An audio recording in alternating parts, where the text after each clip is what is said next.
Eh bien, bonsoir à tous les amis, supporters, supportrices parisiens, supporters, supportrices nantais, amoureux du football, bienvenue à vous. On se retrouve donc pour cette 23e journée de championnat qui s'est terminée sur le score de 2 buts à 1 pour le Paris Saint-Germain au stade de la Beaujoire. Ça vient de se terminer. Alors les amis, comme d'habitude, on va commencer par mes 3 points. Déjà, je tenais à vous dire que je m'excuse de ne pas avoir fait l'avant-match. Je m'excuse pour donc les supporters parisiens, mais aussi les supporters nantais, d'accord, parce que j'ai quand même deux trois supporters nantais qui me suivent. Je tiens à m'excuser. J'ai eu un contretemps hier soir, enfin hier, quoi. J'ai pas pu du tout faire l'avant-match. Donc vraiment, vous m'excuserez. Euh, voilà. Donc les amis, dans mes 3 points de cette rencontre, premier, dans la douleur. Parce que, on va pas se mentir, Navas nous sauve vraiment le match. Navas nous a encore sorti une masterclass. Et dans ces 25 dernières minutes, on est complètement, on a perdu la maîtrise et le contrôle du match. J'ai vu des Nantais, ça démarre de cette boulette, voilà, cet excès de confiance parce que le geste de Kimpembe, alors j'ai pas envie de lui tomber dessus et de l'accabler Kimpembe parce que ça arrive et en plus de ça, comme je le dis depuis le début de la saison, il revient bien, il revient à son niveau de juste avant la Coupe du Monde. Euh, mais le geste de Kimpembe, c'est un signe que le PSG était tombé trop dans la facilité, dans un excès de confiance, manque de concentration.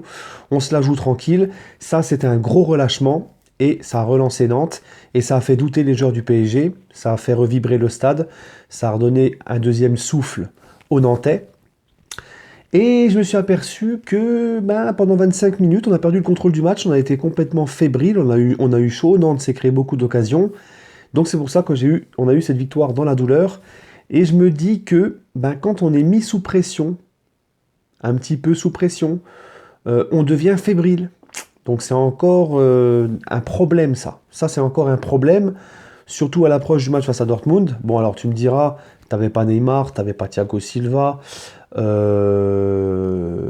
pas Bernat, t'avais pas Marquinhos, il te manquait quand même deux trois joueurs cadres importants.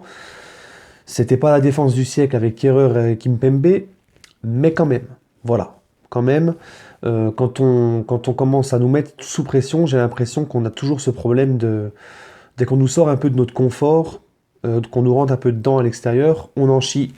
Voilà, donc j'espère que en Ligue des Champions, on saura être concentré et hausser un petit peu notre niveau et ne pas tomber dans ce genre de facilité. Voilà les gars.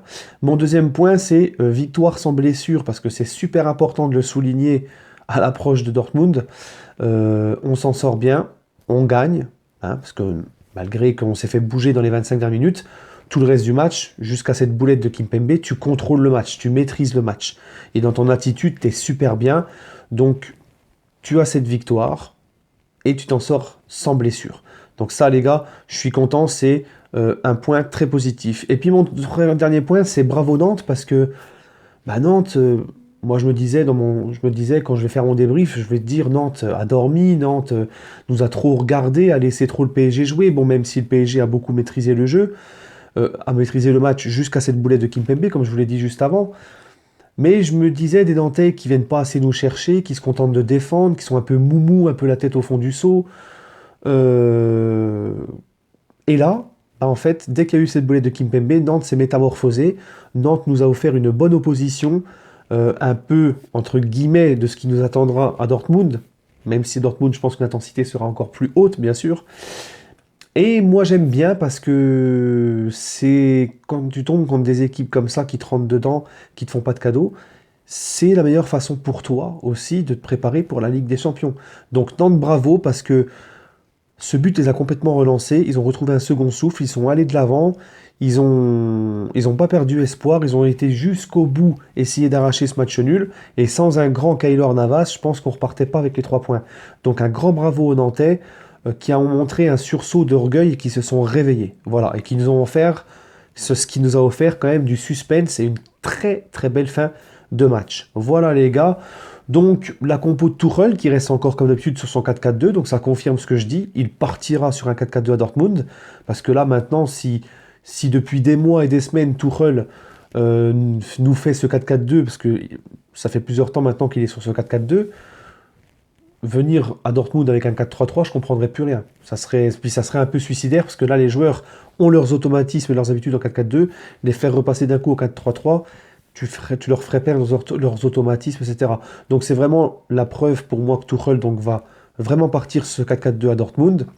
Donc la compo Navas dans les cages, Meunier à droite, Kurzawa à gauche, Kerrer, Kimpembe en défense centrale, Verratti, Gay au milieu de terrain, Sarabia, Di Maria sur les côtés et Icardi, Mbappé en attaque. Donc les gars, franchement, en première mi-temps, Paris qui contrôle le match de A à Z, Paris qui se procure des occasions. Dès la deuxième minute, Icardi qui perd un face-à-face. Ensuite, Paris est très très intéressant dans son esprit. Ils sont sur le même état d'esprit que depuis le mois de décembre. Chacun se donne, beaucoup de replis défensifs, ça presse haut.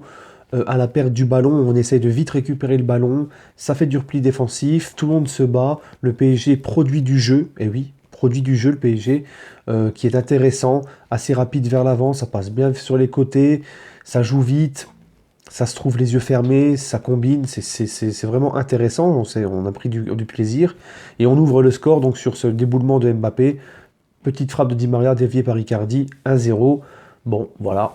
Et moi, je me dis en deuxième mi-temps, bon, soit Nantes se réveille, soit ils restent comme ça et on va les enfoncer. C'est ce qui se passe. On enfonce Nantes avec le deuxième but parisien sur corner de Di Maria d'une tête de Kerrer. Kerrer que je trouve qui est quand même de mieux en mieux, qui revient bien aussi, lui. Hein. Ça, c'est important de le souligner.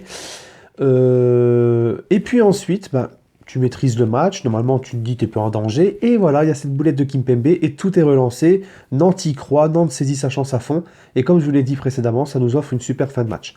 Voilà, mais sinon, dans l'ensemble, Paris a maîtrisé son match. Et j'espère que l'erreur de Kimpembe et cette fébrilité à la fin, quand on a été un peu en sous-pression, servira un peu de leçon à nos joueurs parisiens. Hein, parce que de chaque erreur, on en tire des enseignements. Donc j'espère que le PSG est prévenu, que le PSG va en tirer des enseignements, comme par exemple rester concentré de A à Z, surtout en Ligue des Champions, les gars. Ce qu'on a fait là ce soir à Nantes en Ligue des Champions, c'est pas possible, on peut pas le faire. On se fait sortir l'année dernière à cause de ça, rappelez-vous. Les fautes de concentration avec la mauvaise passe de Kerrer et la mauvaise prise de balle de Buffon, on a offert 2 buts à Manchester. Donc attention les gars, heureusement en face, sans manquer de respect à Nantes, c'était que Nantes, c'était pas la Ligue des Champions. Donc attention, il faut en tirer des enseignements.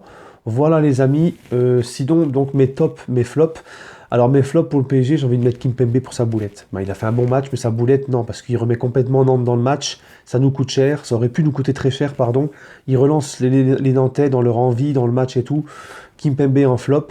Et en top, j'ai bien aimé Gay au milieu. Gay au milieu qui revient très bien dans la récupération. Physiquement, il revient super bien depuis sa blessure. Il monte en puissance, il est très intelligent dans son jeu de passe. J'ai beaucoup aimé Gay. J'ai beaucoup aimé aussi, comment il s'appelle, Sarabia dans son investissement, son envie et tout. Franchement, patron. Et mon troisième top, Navas, parce qu'il te tient la baraque, il te sauve. Voilà les amis, écoutez, donnez-moi votre petit ressenti en commentaire.